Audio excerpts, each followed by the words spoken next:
Assalamualaikum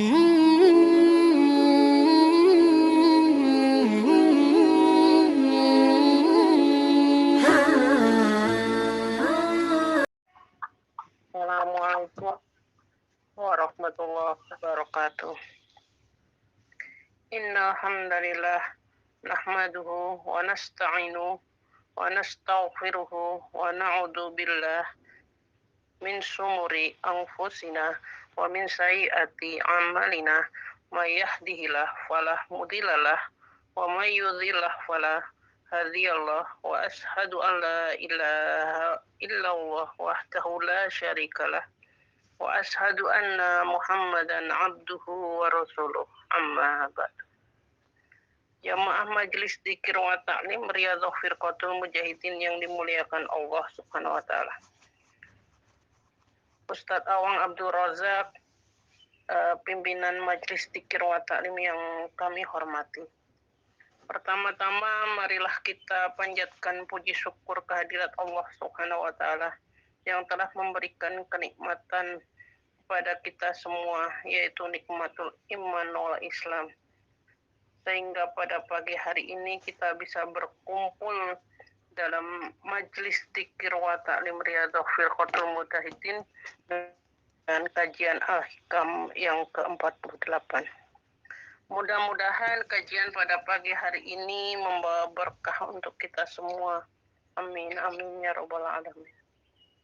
Salawat serta salam selalu kita semoga tercurah kepada beliau junjungan kita Nabi Agung Muhammad Sallallahu Alaihi Wasallam, kepada keluarganya, para sahabatnya, dan semoga kita semua mendapat syafaatnya di yaumil kiamah nanti.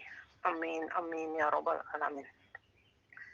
Jamaah Majelis Dzikir wa Ta'lim Riyadhah Firqatul Mujahidin yang dimuliakan Allah. Pada pagi hari ini kita sudah menginjak Al-Hikam yang ke-48 dengan judul Tanda Matinya Hati. Tanda matinya hati seseorang adalah ia tidak merasa bersedih atas suatu ketaatan yang ditinggalkannya dan tidak menyesal atas kemaksiatan yang dilakukannya. Selanjutnya, untuk mempersingkat waktu kajian pada pagi hari ini, marilah kita buka dengan membaca basmalah bersama-sama. Bismillahirrahmanirrahim. Selanjutnya itu dan tempat kami persilahkan kepada Ustadz Awang Abdul Razak yang nanti akan langsung ditutup dengan doa. Monggo Pak Ustadz.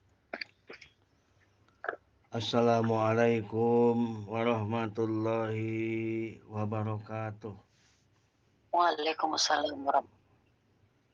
Bismillahirrahmanirrahim. Alhamdulillahillazi jama'ana fi majlisi ilmi wa taqwa wa razaqana taufiqa wal huda. Ashhadu an la ilaha illallah wahdahu la syarikalah jalla wa ala. Wa ashhadu anna sayyidana Muhammadan abduhu wa rasuluhul mustafa. Allahumma salli wa sallim wa barik ala sayyidina Muhammad ibn Abdullah wa ala alihi wa sahbihi wa man tabi'ahu ila yaumil qiyamah. Amma ba'du. Ya Fatahu ya Alim, ya Razzaqu ya Karim, iftah alaina futuhal arifin. Liridho illahi ta'ala wa li syafaati Rasulillahi sallallahu alaihi wasallam. Ilahi anta maqsudi wa ridhoka matlubi, a'tini mahabbataka wa ma'rifatak. Khususan ila hadrati mu'alifi hadal kitab Syekh Ahmad bin Muhammad bin Abdul Karim bin Abdurrahman bin Abdullah bin Ahmad bin Isa bin Husain bin A'ta'illah. Khususan pengarang kitab Sarah Hikam At-Tanbih.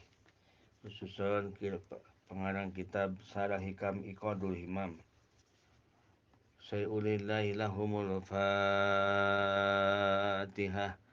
أعوذ بالله من الشيطان الرجيم. بسم الله الرحمن الرحيم. الحمد لله رب العالمين. الرحمن الرحيم. مالك يوم الدين. إياك نعبد وإياك نستعين. اهدنا الصراط المستقيم. صراط الذين أنعمت عليهم غير المغضوب عليهم ولا الضالين. رب اغفر لنا آمين. Bismillahirrahmanirrahim. Hikmah yang ke-48.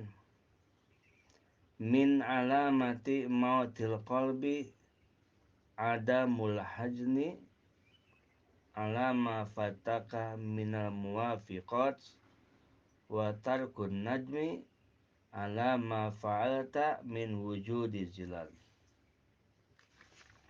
Yang tadi sudah dikatakan, dibahas oleh pembawa acara, sepintas arti dari hikmah yang ke-48 ini. Insya Allah saat ini kita akan mengambil dengan materi dengan syarah kitab At-Tanbih, syarah hikam At-Tanbih, syarah hikam Athaiyah, dan dari syarah hikam kitab Iqadul Himam. Semoga orang-orang yang berwakaf kitab ini Allah Subhanahu wa ta'ala muliakan dunia dan akhiratnya. Amin ya Allah ya rabbal alamin. Bapak-bapak, ibu-ibu, jamaah rahimakumullah. Bahasa bebasnya seperti ini. Min alamati mautil qalbi, dari sebagian ciri matinya hati. Jadi hati itu ternyata ada yang mati, ada hati yang hidup, ada hati yang sakit, ada hati yang sehat. Nah, dari sebagian ciri matinya hati yang mati, adamul hajni alama fataka minal muwafiqat. Tidak adanya sedih ketika tertinggal melakukan amal ibadah, amal soleh, melakukan amal kebaikan. Seperti apa?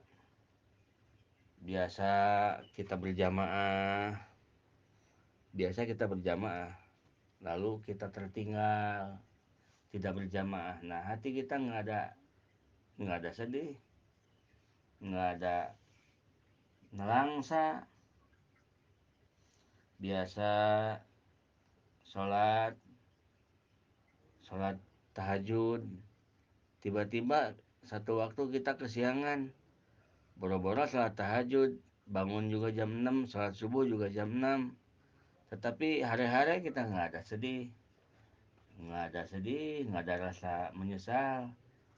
Itu sebagian dari ciri matinya hati. Kan katanya nggak boleh menyesal. Kalau menyesal untuk bahwa kita tidak kebagian amal soleh, itu boleh, karena cita-cita yang bagus. Yang tidak boleh itu menyesali takdirnya, karena itu takdir. Orang tidur kan nggak tahu, namanya juga tidur. Saking pulas, bablas anginnya kesiangan. Nah, hari-hari kita nggak ada rasa sedih, nggak ada rasa-rasa bersalah. Watar kunadmi alama fa'ata min wujudi zilal. Terus kita nggak ada sedih juga dikala kita tergelincir melakukan kesalahan.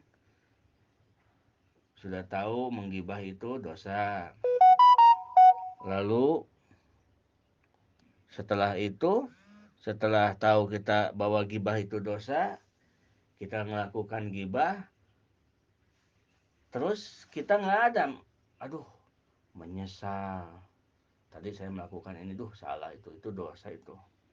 Nah, tidak ada sedih karena tertinggalnya sebuah amal soleh, tidak ada merasa hmm, menyesal karena melakukan kesalahan.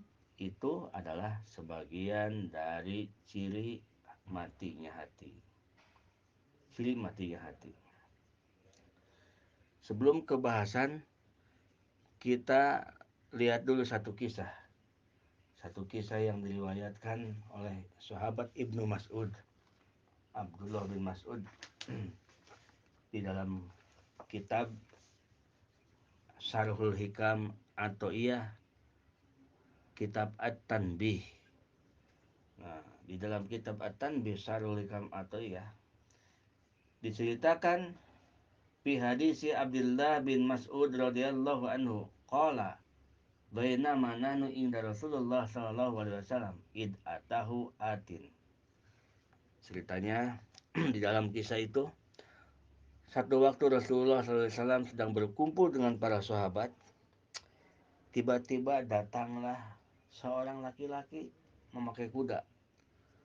Datang, lalu laki-laki itu menyimpan kudanya, kalau mobil mungkin memparkirkan kudanya, lalu diikat kudanya, lalu menemui Rasulullah yang sedang berkumpul dengan para sahabat. Setelah itu, laki-laki itu berkata kepada Rasulullah, "Ya Rasulullah, sudah beberapa kali aku menemui engkau, tetapi aku tidak pernah menemukan engkau sehingga aku sudah beberapa hari ini tidak bisa tidur, ya Rasulullah." Tahu-tahu begitu. Lalu kata Rasulullah SAW, "Tar dulu. Engkau ini siapa? Kok tahu-tahu datang-datang ngobrol begitu? Siapa dan ada apa? Duduk dulu," kata Rasulullah. Dia menjawab, "Ana Zaidul Khail, ya Rasulullah. Saya adalah Zaidul Khail." Zaid al-Khail. Al-Khail itu kuda. Jadi dia itu kemana-mana pakai kuda sehingga dia punya nama lakob. Nama lakob itu landihan. Nama landihan. Zaidul Khail. Laki Zaid yang selalu memakai kuda. Oleh Rasulullah, "Bal anta Zaidul Khair." Kata Rasulullah, "Enggak, engkau itu namanya sebetulnya bukan Zaidul Khair, tapi Zaidul Khair. Zaid al-Khair, yaitu yang bagus," kata Rasulullah. Jadi seakan-akan Rasulullah ingin mengganti nama beliau, jangan Zaidul Khair, tapi Zaidul Khair, pakai ro akhirnya. Sal, farabbuka mu'adilatin qad su'ila anha. Kata Rasulullah, "Silakan, Anda mau bertanya apa?" "Ya Rasulullah, li'an as'alaka an khislataini." Saya bertemu engkau, mencari engkau, ingin menanyakan dua perkara yang selalu mengganya di dalam hatiku sampai aku tidak bisa tidur, pengen bertemu dengan engkau ya Rasulullah. "Jitu li'an as'alaka an alamatillahi fiman yuridu wa alamatihi fiman la yuridu." Kata laki-laki ini, "Ya Rasulullah, aku datang kepada engkau hanya ingin bertanya tentang ciri Allah berkehendak baik dan ciri Allah berkehendak buruk terhadap seseorang. Ingin tahu ya Rasulullah, ciri Allah menyukainya seorang hamba dan ciri Allah memurkai seorang hamba. Jadi ingin tahu bagaimana hamba yang dicintai Allah, disukai Allah, dan ingin tahu bagaimana hamba yang dimurkai Allah Subhanahu wa taala," kata pemuda itu. Maka Rasulullah Muhammad sallallahu alaihi wasallam, "Bakhin, kaifa asbahta ya Zaid." Bahin itu jadi ucapan yang sangat ucapan yang sangat bagaimana ya, kok aneh ya ada pemuda bertanya begitu, saking bagusnya pertanyaan, hebat pertanyaannya. Mana jarang laki-laki pemuda, mana tampan, mana ya, ya jarang aja pemuda nanya-nanya begitu. Paling pemuda nanyanya hiburan atau apa. Ini malah bertanya bagaimana cirinya orang yang disukai Allah dan bagaimana cirinya orang yang dimurkai Allah. Sehingga Rasulullah katakan bakhil, bakhil. Kaifa asbahta ya Zaid. Rasulullah tidak menjawab pertanyaan laki-laki itu, tetapi Rasulullah balik bertanya kepada laki-laki itu, ya Zaid,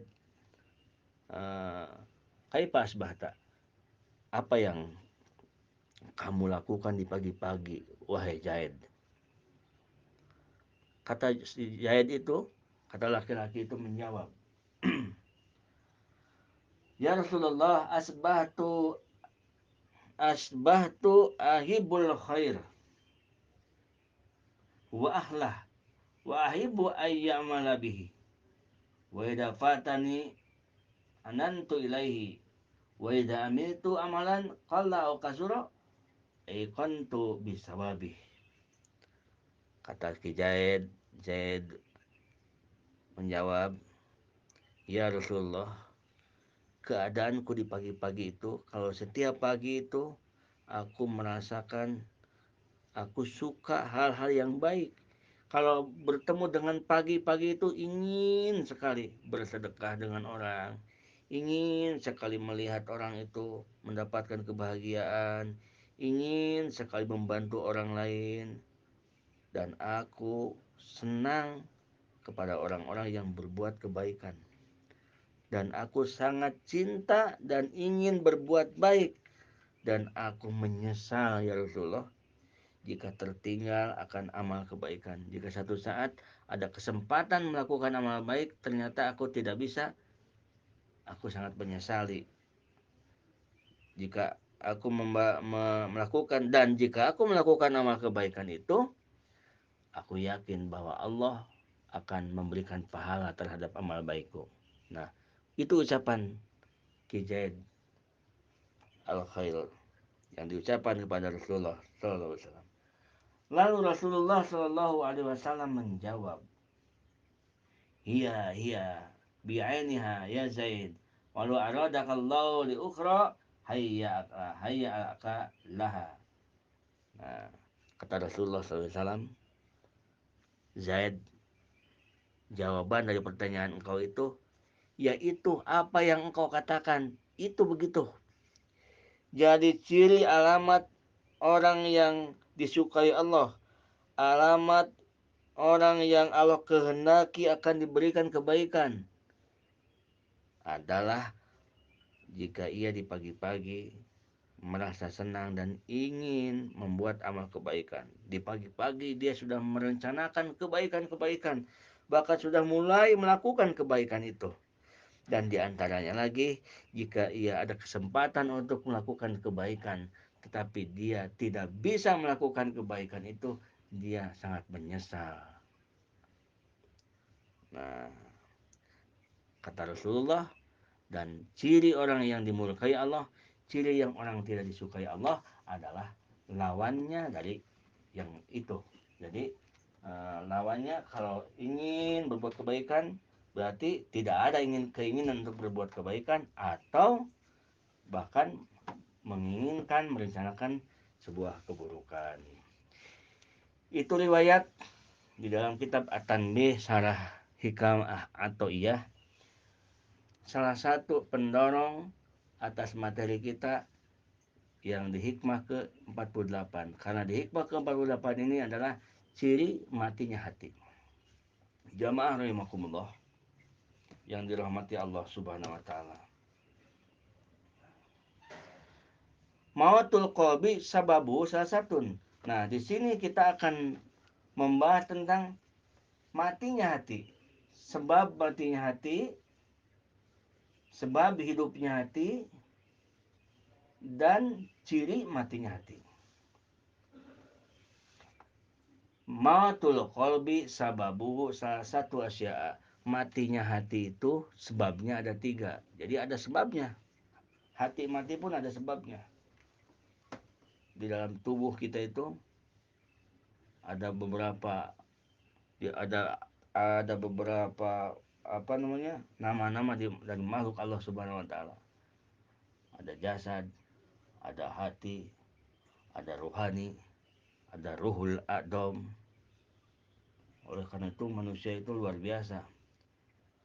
Jasadnya di alam mulki, ruhaninya di alam malakut, oh, ruhul adomnya di alam jabarut.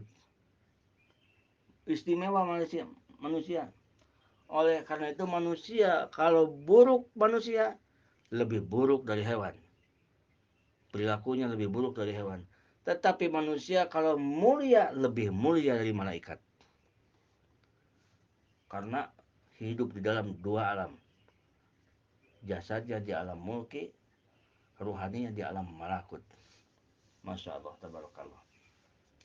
Tetapi orang yang mati hatinya ini, mautul qalbi sababu salah satu asia. Matinya hati ada 3 sebabnya. Yang pertama adalah hubud dunya. Hubud dunya, cinta dunia. Kata ibu-ibu, bapak-bapak, itu lagi ketemu lagi hubud dunya. Iya, memang nggak bakalan jauh ke situ terus masalah dunia. Tetapi jangan salah, yang dimaksud dengan hubud dunya di sini adalah hubbu ma yatadarraru bihi ba'da mautih.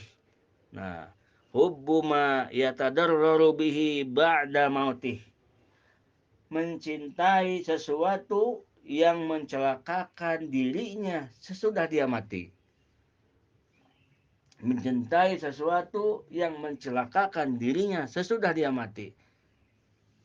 Wah, kurang ngerti Pak Ustadz. Baik, kasih contoh. Contohnya, mencintai kemaksiatan. Contoh yang mudah. Kita sekarang nih di dunia sedang mencintai, senang banget dengan satu pakaian contoh. Pakaian yang kita senang itu adalah pakaian yang kebuka aurat. Auratnya kebuka, senang. Kita pakai, kita ini. Kayaknya kita itu bahagia gitu. Seperti dilihat orang, seperti bagaimanalah gitu.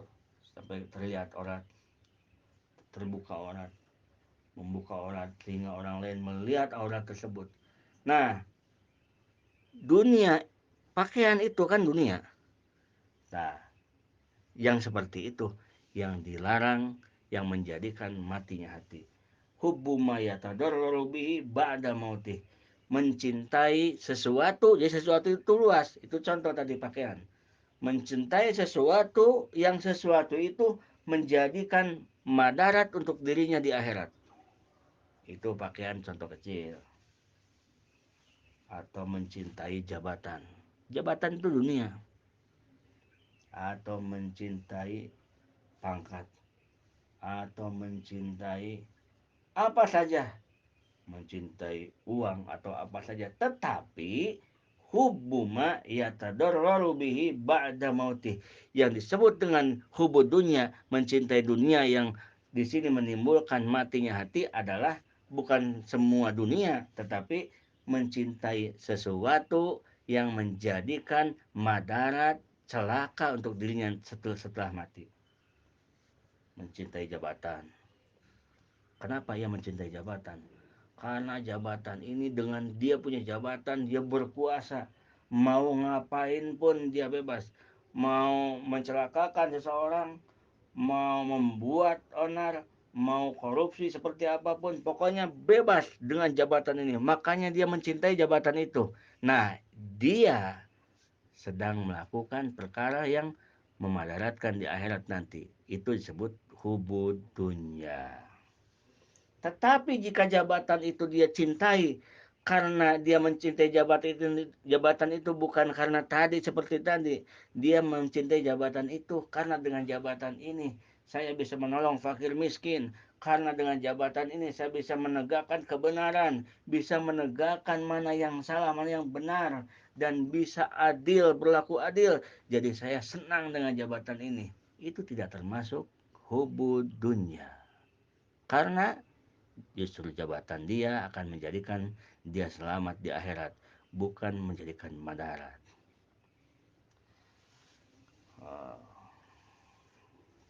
Cinta uang, uang banyak. Dia cinta dengan uang. Berarti kalau cinta dengan uang hubud dunya, belum tentu. Dan cinta uang yang hubud dunya itu hubbu ma yatadarru bihi ba'da mautihi. Jika kita mencintai uang tersebut, karena dengan uang ini kita mudah untuk melakukan maksiat kepada Allah. Kita mudah untuk melakukan zina. Kita mudah untuk melakukan judi. Ingin apapun yang dia inginkan, yang haram-haram mudah. Minuman apapun, narkoba, beli apapun, kalau banyak uang enak. Mau perempuan seperti apapun mudah didapatkan. Dia makanya cinta dengan uang itu. Nah, itu adalah orang yang hubudunya. Dia melakukan itu mati hatinya. Itu yang menjadikan sebab matinya hati. Tetapi kalau dengan uang ini, saya senang dengan uang ini. Saya suka dengan banyak uang ini. Karena dengan banyak uang saya bisa membantu fakir miskin. Bisa membantu tetangga. Bisa membantu orang-orang yang susah. Bisa membantu perjuangan agama. Itu tidak termasuk hubudunya. Begitu. Paham ibu-ibu ya? Halo, tidur enggak? Halo, halo. Paham Pak Ustadz. Iya. Udah Pak Ustadz. Siap. Iya.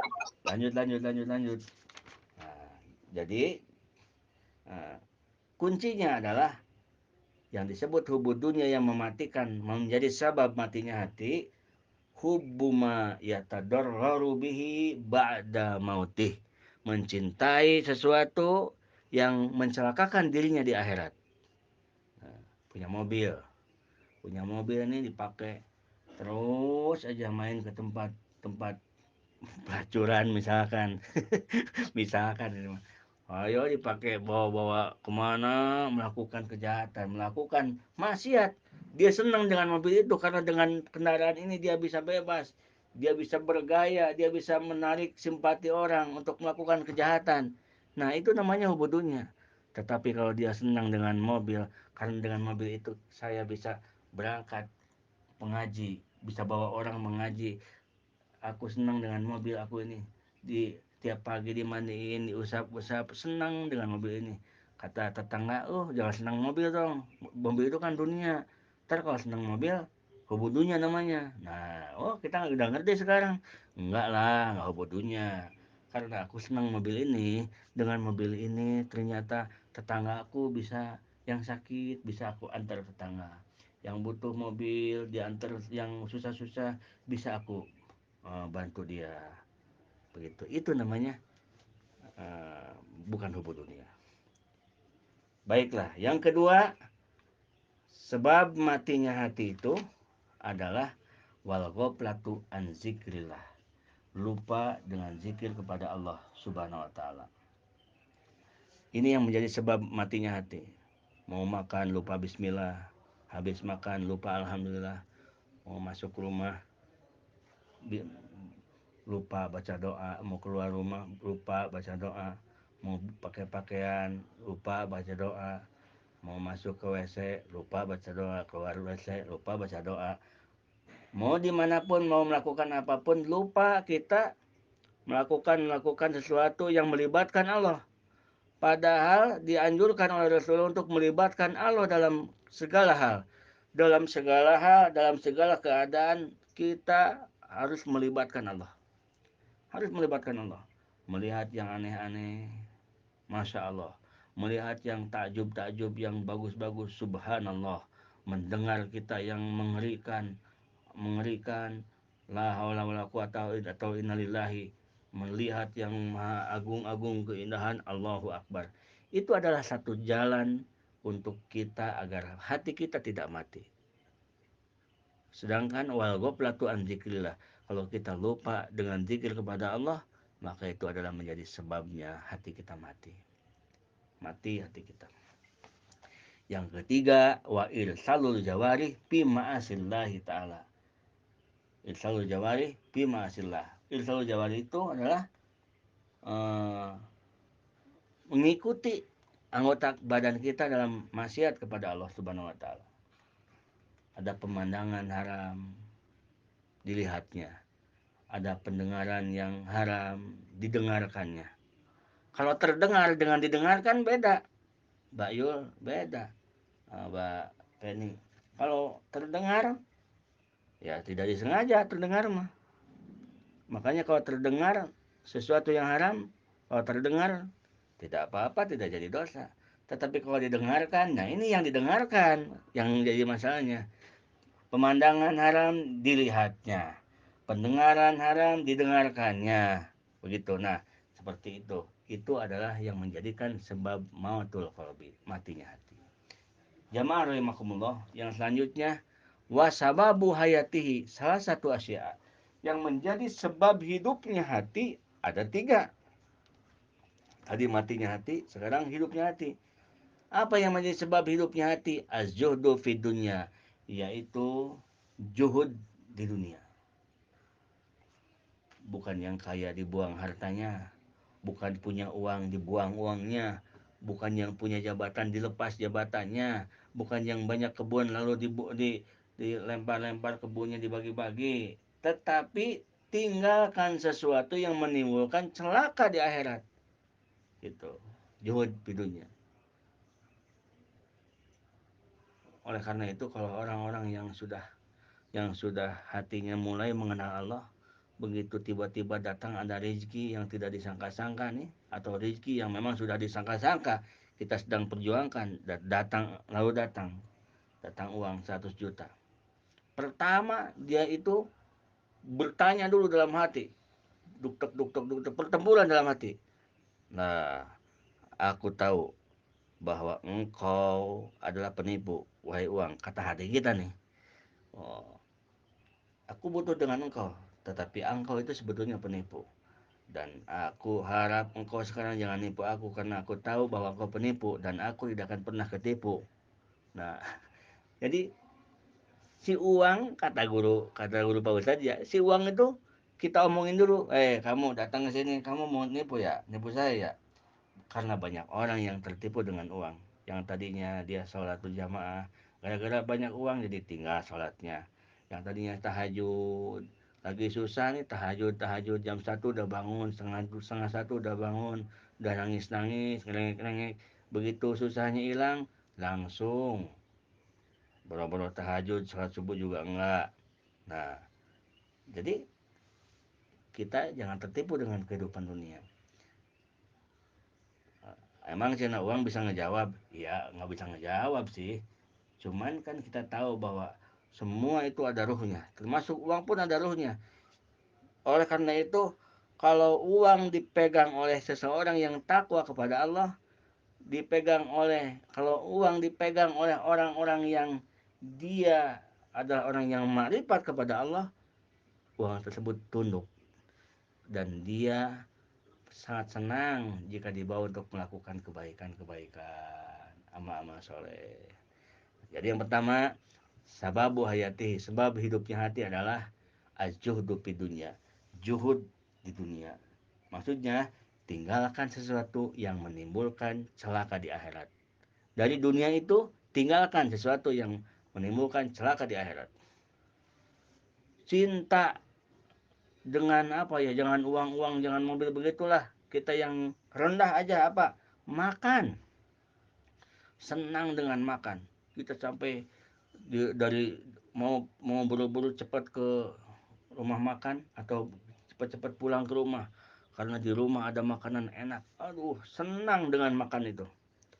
Kenapa senang? Karena dengan makan makanan itu kita bisa makan yang banyak. Setelah makan yang banyak, orang itu kan pasti oh, hengap kalau kata orang Sunda. Nggak mau bergerak, nggak mau apa, dia aja. Tibra, tidur malah ngorok. Malah tidur dari jam 9 habis makan pagi-pagi.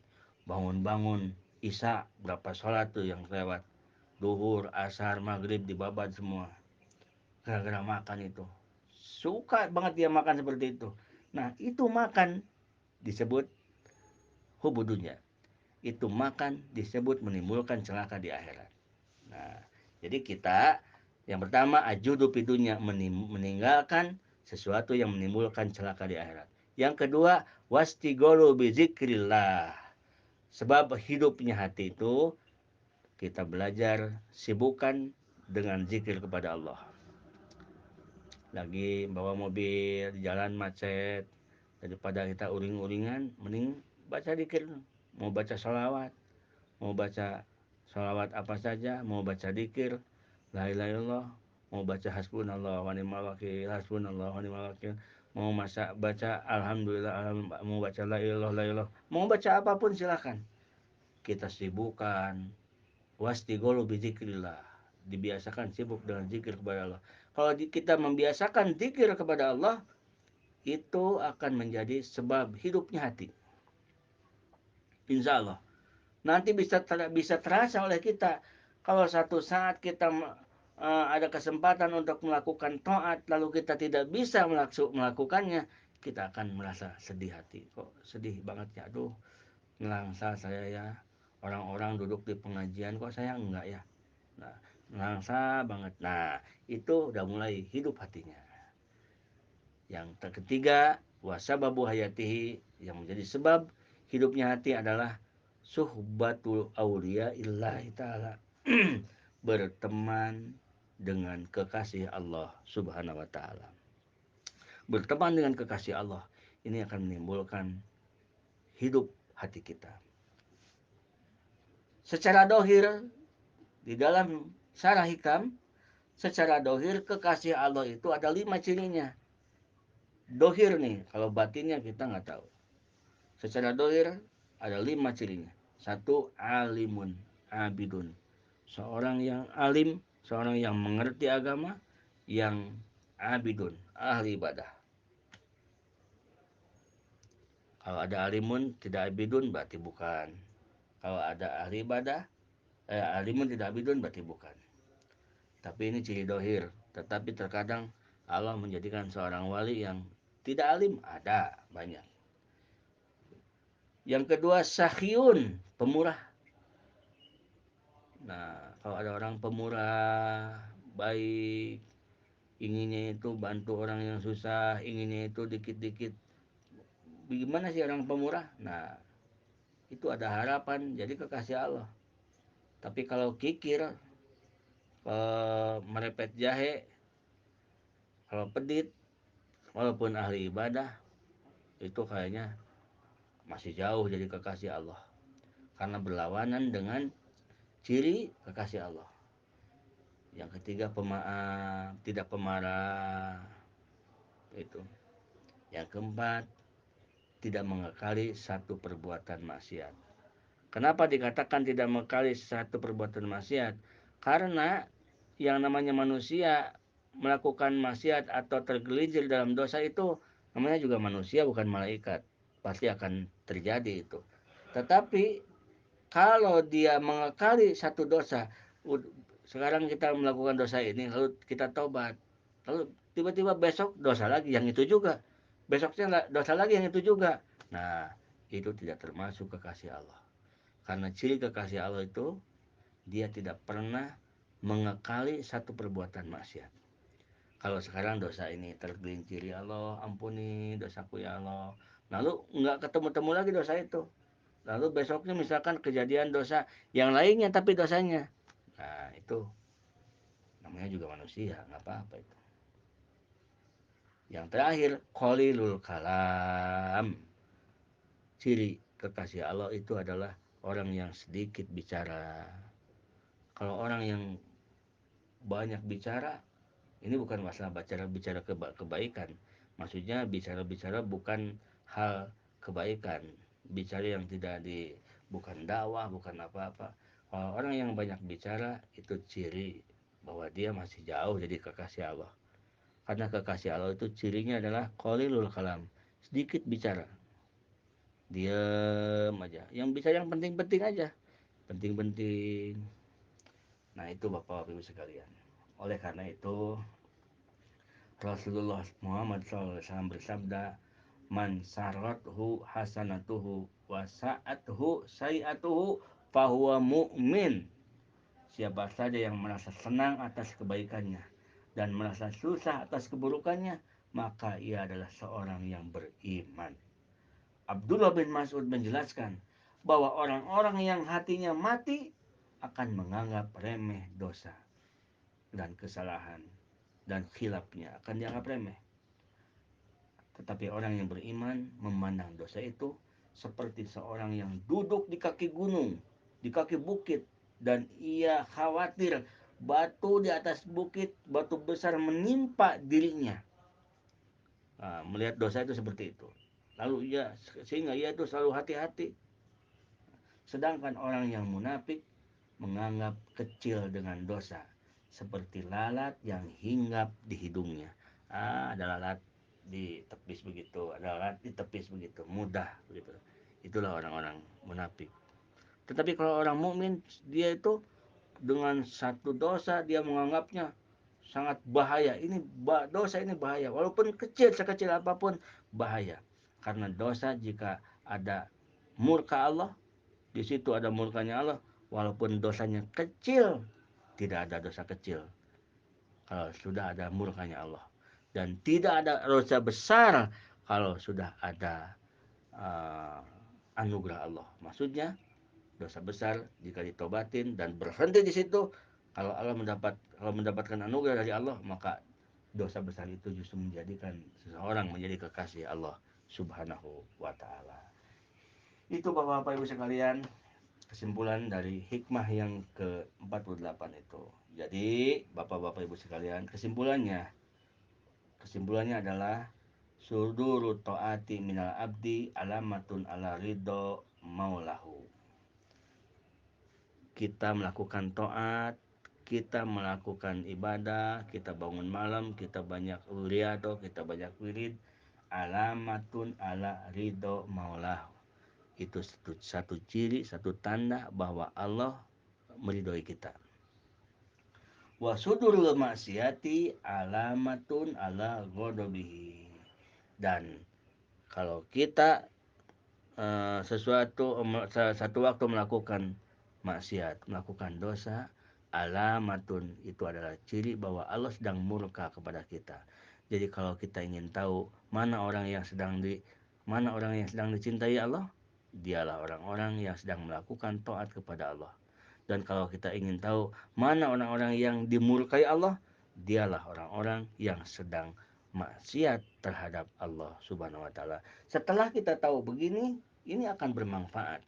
Begitu kita akan melakukan maksiat, kita ingat bahwa ini adalah ciri Allah murka kepada kita. Masya Allah, kita istighfar, mohon ampun, nggak jadi. Nah itulah, oleh karena itu ilmu sangatlah penting dan segalanya dalam amal ibadah kita.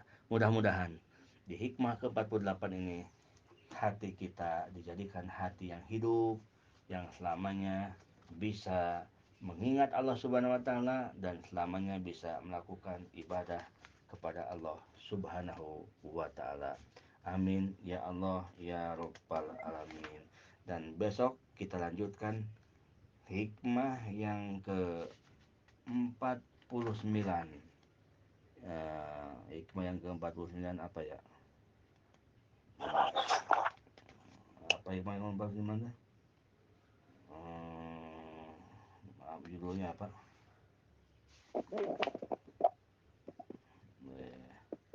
Ya besok lah ini 49.